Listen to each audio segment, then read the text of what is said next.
Doctor Somaraju Susheela గారు రచించిన ఇల్లేరమ్మ కథలు 6వ కథ. మళ్ళీ తద్దినం ఎప్పుడొస్తుందో ఏమిటో. దక్షిణం పక్క గుమ్మంలో కూర్చొని కొబ్బరి నూనె సీసా దగ్గర పెట్టుకుని అమ్మ ఒక్కొక్కళ్ళకే జళ్ళేస్తోంది, నూనె రాసి చిక్కులు తీసి.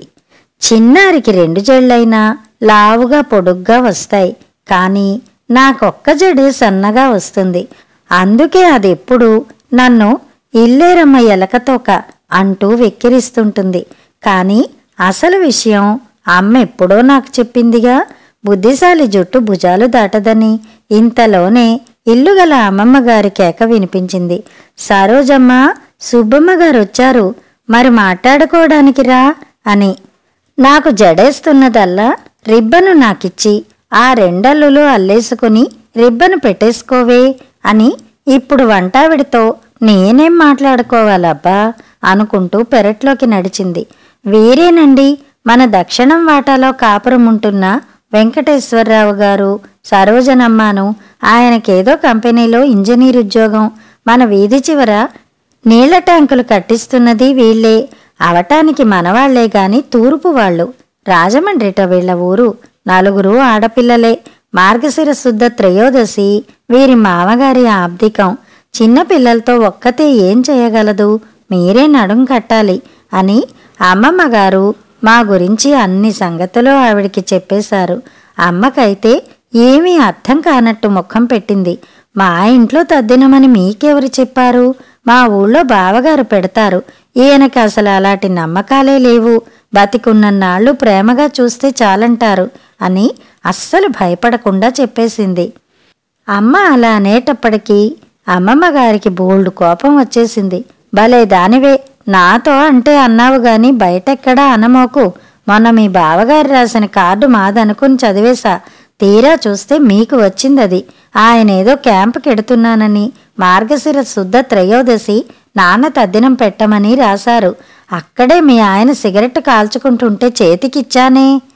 లేదు పిన్నిగారు, నాతో ఒక్క ముక్కన్నా అనలేదు. ఈయన్ని పనిమించి రానియండి, ఇంకా 4 రోజులు టైం ఉందిగా అని అమ్మ నసగడం మొదలెట్టింది. ఇంత విడ్డూరమా?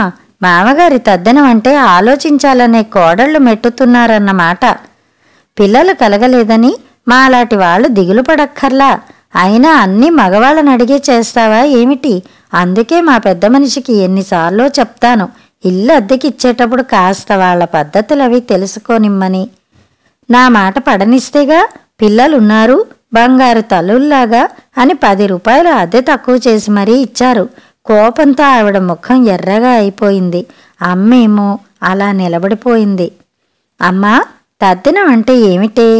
నువ్వు మొన్న ఆదివారం అమ్మమ్మ గారితో వెళ్ళి ప్లీడర్ గారింట్లో భోంచేసి రాలా? 3 గంటలకి తద్దినమంటే అది. మన ఇంట్లో ఆ రోజున మన తాతగారు మన ఇంటికి వస్తారన్నమాట భోజనానికి. అయ్యో, తాతగారిని చూడాలని ఎప్పటినుంచో ఆశగా ఉందమ్మా. నువ్వేం అడ్డం పడకమ్మా, నాన్నకి నే చెప్తాగా. నువ్వు సుబ్బమ్మ గారితో మాట్లాడేసుకో, మళ్ళీ ఆవిడ వెళ్ళిపోకుండాను. ఇంతట్లోకి సుబ్బమ్మ గారికి తొందర ఎక్కువైపోయింది. త్వరగా కానియండమ్మాయి, నాకు వంటకి వేళవుతోంది. అసలింతకీ ఎంతమంది అవుతారో, చేతి కిందకెవరినన్నా తెచ్చుకోవాలి కదా, వాళ్ళకి ముందే చెప్పాలాయే. అమ్మమ్మగారే చెప్పేశారు. మన ఇంట్లో 3 వాటాలు కాకుండా మేడ మీద స్టూడెంట్ కుర్రాళ్ళు 4, క్రొవ్విడి వాళ్ళింట్లో, సరే మీ ప్లీడర్ గారింట్లో, లక్కరాజు వాళ్ళింట్లో ఎంత లేదన్నా 40 మంది అవుతారు. సర్లేండి, మా అక్కయ్య కొడుకుని మా అల్లుణ్ణి చేతి కిందకి తెచ్చుకుంటా. భోక్తలకు కూడా పనికొస్తారు. రామశాస్త్రి గారిని వేరే భోక్తలెవరికి చెప్పొద్దనండి. బోల్డు మడినీళ్లు తోడాలి కదా. నాకు 8, వాళ్ళిద్దరికీ చెరో 2, దక్షిణ కాకుండా. మీకు తెలియందేముంది? ధరలెలా మండిపోతున్నాయో మీరే చూస్తున్నారుగా. కాస్త పాలు పెరుగు సంగతి కోటమ్మకి చెప్పి మంచివి పోయించుకోండి. ఆ అమ్మాయికేం తెలిసినట్టు లేదు పాపం అని మా అమ్మకేసి తిరిగన్నా చూడకుండా వెళ్ళిపోయింది. అమ్మ అప్పుడు పడ్డంత కంగారు, జల్లొచ్చి బాగా ఎండిన బట్టలు తడిసిపోతుంటే పడ్డప్పుడు కూడా నే చూడలే. తప్పదన్నట్టు నెమ్మదిగా చెప్పింది అమ్మ. మా అమ్మ వాళ్ళ ఇంట్లో అన్నీ పద్ధతిగానే చేస్తారు పిన్నిగారు. ఈయనే చిన్నప్పటి నుంచి పెద్దవాళ్ల భయభక్తులు లేక ఏమీ వినిపించుకోరు. మరేం అనుకోకండి. కాకపోతే మా వైపు ఇంట్లో చేసుకుంటారు గాని ఇలా అందర్నీ కేకేసి ఇంత హడావిడి చెయ్యరు అని.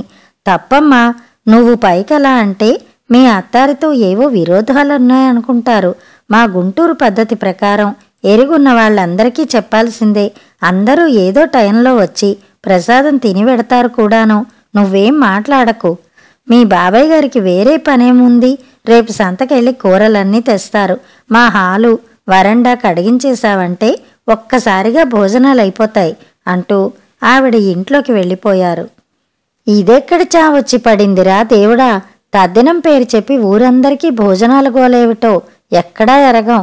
ఖర్చు మాట అలా ఉంచి ఇప్పుడు ఈ పెద్ద మనిషిని కుదురుగా ఓ చోట అంతసేపు కూర్చోబెట్టడం నా వల్ల అయ్యే పనేనా? అసలు బావగారిని అనాలి. ఎప్పుడు కార్డులు రాయడమే. అత్త ఆడబిడ్డల ఆరెళ్లే ఎరగను. ఈ ఇల్లు గల ఆవిడ కోరంట్రికం పెట్టేస్తే ఎందుకు భరించాలి అని తనలో తనే సణుక్కుంటూ మా ఇంట్లోకి వచ్చేసింది. అమ్మ ఎప్పుడు ఎవరిళ్ళకి వెళ్ళదు కాబట్టి ఏమీ తెలియక భయపడుతోందని నాకు అర్థం అయిపోయి అమ్మకి ధైర్యం చెప్పా. అమ్మా, నువ్వు ఊరికే కంగారు పడుతున్నావు గాని తద్దినాలంటే చాలా బాగుంటాయి. ఏమీ కష్టం ఉండదు. అన్నీ వంటవాళ్లే చేసేస్తారు. హాలంతా తుడిచి పెద్ద పెద్ద అరిటాకులేసి బోల్డు ఒక్కసారే పెట్టేస్తారు. నెయ్యి అయితే చారులా పోస్తారనుకో. గోకర్ణంలో కూరలు చండాలంగా పుల్లగా ఉంటాయి గాని గారెలు అప్పాలు భలే బావుంటాయి. అందుకే ఎక్కడికైనా వెళ్ళొస్తూ ఉంటే భయం ఉండదు. మరేమో నువ్వు బయటకే రావు అని నీకు సరైన పేరే పెట్టారే తాతగారు. ఇల్లేరమ్మని అందరిళ్లల్లో తద్దినం భోజనాలు చేసొచ్చి నాకే నీతులు చెప్తున్నావు. పో అవతలికి అని కసిరింది. నాన్న జీపు దిగుతుండగానే చెప్పేశా. మార్గశిర శుద్ధ త్రయోదశి నాడు తాతగారు వస్తున్నారని. నాన్న ఇంట్లోకొచ్చి టోపీ మేక్కి తగిలించి షూస్ విప్పుకుంటూ అడిగారు అమ్మని. ఏమిటోయ్, మీ అమ్మ నాన్నగారు వస్తున్నారా? మా అమ్మ నాన్నగారు కాదు, మీ నాన్నగారే. తద్దినం పెట్టడం తనకు కుదరదు. ఈసారికి మిమ్మల్ని పెట్టమని బావగారు కార్డు రాశారటగా. పిన్నిగారు అన్ని ఏర్పాట్లు చేసేస్తున్నారు కూడాను. వాడు రాస్తే నే చెయ్యడమేమిటి? అయినా 20 ఏళ్ల క్రితం పోయిన మా నాన్న ఇన్నాళ్ళు ఊరికే ఉంటాడా? ఎక్కడో అక్కడ పుట్టే ఉంటాడు. నాన్న నవ్వడం మొదలెట్టారు. అలాంటి వాగుడే ఈ పెద్ద దెయ్యం ముందు వద్దు. గుడ్లేసుకుని ఎలా వింటోందో. ఇంకో నిమిషంలో బయటికెళ్ళి ఆవిడికి పూసగుచ్చినట్టు చెప్పేస్తుంది. మనం కాదు కూడదంటే ఇల్లు ఖాళీ చేయించేట్లున్నారు. అయినా పాపం ఆవిడే అన్నీ దగ్గరుండి చేయిస్తున్నారు, మనకేం కష్టం లేకుండా. మరీ మంచిది. అయితే ఆ తద్దినం కూడా ఆవిడ్నే పెట్టేయమను. మళ్ళీ నాన్న నవ్వడం మొదలెట్టారు. నా ఎన్న సొన్నే, ఇంద పొన్నుకు మున్నే ఒన్ను చొల్లాదే ఆపరం పేసలాం. అమ్మా, పెద్ద బడాయిగా నువ్వు నాన్న అరవంలో మాట్లాడుకుంటే నాకు అర్థం కాదనుకుంటున్నావా? చిన్నప్పటి నుంచి నేను వింటూనే ఉన్నా మీ దెయ్యాల భాష. నేనే బయటికి పోతాలే పాపక్క వాళ్ళింటికి.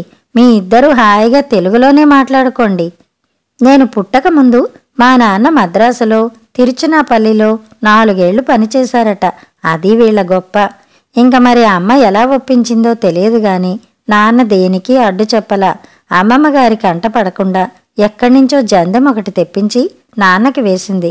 అదీ లేదు నాన్నకని తెలిస్తే అమ్మమ్మగారు వెంటనే ఇల్లు ఖాళీ చేయించేసేవారుట. ఆ విషయం బయటికి చెప్తే పీక నొక్కేస్తానని మధ్యలో నన్ను బెదిరించింది. తద్దినాలంటే స్వామినాథన్ గారికి చాలా ఇష్టంట.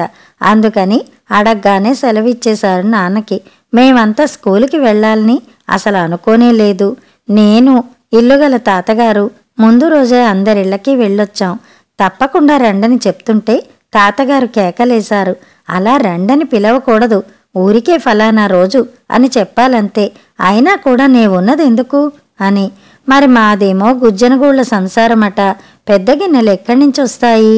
అమ్మమ్మగారు ముందు రోజే అటకమించి పెద్ద గిన్నెలన్నీ దింపించారు సుబ్బమ్మగారి అల్లుణ్ణి కేకేసి. ఆ వేళ నే తెల్లారి నిద్ర లేచేటప్పటికే ఇల్లు ఎంతో హడావిడిగా పెళ్ళన్నట్టుగా ఉంది. 2 పెద్ద గంగాళాల నిండా నీళ్లు తోడిపెట్టారు. బోల్డు కూరలు తరిగి కుట్టుడాకుల్లో పెట్టి ఉంచారు. సుబ్బమ్మగారు దొడ్లోనే 2 పొయ్యిలు పెట్టుకున్నారు. ఆవిడ అల్లుడేమో పప్పులు రుబ్బుతూనే ఉన్నాడు. అమ్మ ఊరికి కంగారు పడింది గాని రోజు ఇంట్లో చేసే పనంత కూడా లేదు తనకి. అటు ఇటు షోక్గా తిరుగుతూ ఉండడం, వాళ్ళేదైనా అడిగితే అందివ్వడం. స్వామినాథన్ గారు సెలవిచ్చినా ఒక్కసారైనా నీళ్ల ట్యాంక్ ఎక్కకపోతే నాన్నకి కాళ్ళు పీకులెట్టేస్తాయట కదా. అందుకని 12ంటికల్లా వస్తానని వెళ్ళిపోయారు. ఆయన వెడితేనే సుఖం పిన్నిగారు, వెళ్ళనీయండని అమ్మ. మా అందర్నీ తయారు చేసి ప్రమోదక్క వాళ్ళింటికి పంపింది అన్నాలు తిని రమ్మని. నన్నందరూ మాటిమాటికి ఇల్లేరమ్మా అని ఎక్కిరిస్తారు కానీ అలా తిరుగుతా కాబట్టే కదా నలుగురు తెలుస్తారు. ప్రమోదక్క వాళ్ళింట్లో 14 గ్లాసులు 2 బేసిన్లు తెచ్చానా. పాపక్క వాళ్ళింట్లో పెద్ద మూకుడు జల్లిగరిటెలు తెచ్చానా. హరేరామ వాళ్ళింట్లోంచి వడ్డన చేపలు తెచ్చానా. ఇన్ని పనులు చేసినా అమ్మ ఒక్కసారి కూడా నా తల్లే అనదు. అదే నే చేసుకున్న పాపం. పొద్దున్నే మంచాలన్నీ సందులో పెట్టేయించింది కదా అమ్మ. ఊరకే ఉంటే ఏం తోస్తుందని వాటి మీద ముందు చాపలేసి గుడిసెల్లో ఉండేవాళ్ల ఆట ఆడుకున్నాం. ఆ తర్వాత చాపలు తీసేసి దుప్పట్ల పైన వేసి రైలాట ఆడుకున్నాం. అంతా పరుపుల మీద పరుపులేసుకుని రైలాట ఆడుకుంటుంటే శనిలాగా నిద్రొచ్చేసి నిద్రలు పోయాం అందరమును. నిద్దట్లో పడి మా తాతగారు ఎప్పుడు వచ్చారో చూడనే లేదు. అన్నాలు తింటున్నప్పుడు గుర్తు వచ్చింది. అమ్మా, తాతగారెక్కడా, మాకు చూపించనే లేదు అని. రావడమూ అయింది, భోంచేసి వెళ్ళిపోవడమూ అయింది. మీరు నలుగురు ఆ మంచాల సందున పరుపుల మీద ఒకళ్ళ మీద ఒకళ్ళు పడి ఆ నిద్రలేమిటే. నేనెంత పిలిచానో. 4 తగలనిద్దామంటే మడి కట్టుకున్నా కదా. ఆయనిచ్చిన అక్షింతలు అక్కడే పెట్టా. నాకైతే ఎంత దిగులేసిందో. ఈ వెధవరైలాట ఆడుకోబట్టి కదా నిద్రొచ్చేసింది. ఏ స్కూలాటో అయితే మెళకువైనా ఉండేది. ఇంత కష్టపడ్డా తాతగారిని చూడ్డం అవనే లేదు. మళ్ళీ మార్గశిర త్రయోదశి ఎప్పుడొస్తుందో, మళ్ళీ తద్దినం ఎప్పుడొస్తుందో, తాతగారు ఎప్పుడొస్తారో ఏమిటో. కథ సమాప్తం.